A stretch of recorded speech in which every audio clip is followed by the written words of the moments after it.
Why are estate agents so shit at putting money in their pensions? Talk to me, Simon Hughes.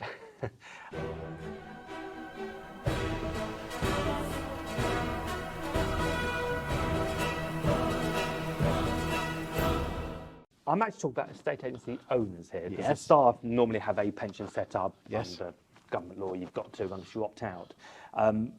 I need to state I don't anymore hold permissions for advising on pensions. Okay. I do for mortgages and equity release, but not for pensions. But I can talk from my own position. A lot of agency owners will say, but my company's my pension, I'll sell it and I'll get this money and it'll be fine. But I don't think you should be reliant on that. You can't control the market to a certain extent. Values of businesses change. You know, when I sold in July, I would probably say that if I sold today, it would be worth a bit less because of the environment we're in. But when it comes to pensions, estate agents know so much about property. Now, pensions don't have to go into stocks and shares. You can use carry forward and reduce your profit, which reduces corporation tax, which, as we know, is going up to 25% at some point.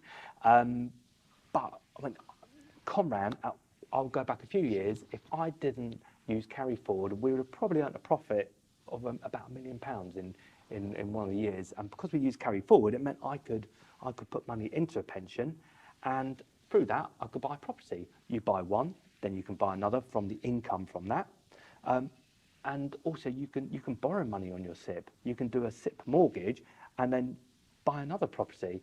And by the time, if you work out the maths on it, it doesn't take long before you can build up a lovely property portfolio of commercial property and have a full pension. And you know, at the moment you can get 1.07 million into a pension of cash and asset value.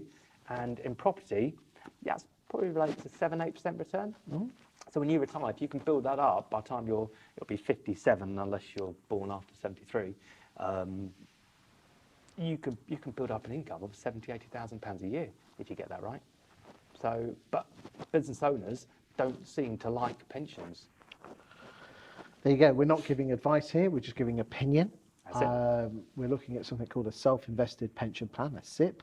Yeah. And there are, if you go into Google, you can find those people and you know, check it out. But if you don't find out, you don't know, do you? No, and I'll have to have a conversation with people that are business owners. Because I know interested you used to work on the National Advisory Council for the Guild, Yes, and correct. helped an awful lot of estate agents on that. Not professionally, No. but just in a personal Absolutely. fellow agent way. So do go in with your eyes open, boys and girls, and you know, use the tax breaks that the government's giving you, because there aren't that many out there, but pensions is one.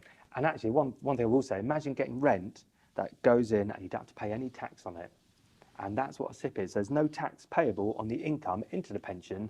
And what's more, when you come to take that money, you can get 25% of it tax-free. There you go. And then when you take the income from the rest of it, when you're old, you then pay nominal rate of tax. So actually, why most people build a property portfolio and pay tax on it all their life. But if you're doing this wrapper, a SIP wrapper, it surely makes more sense.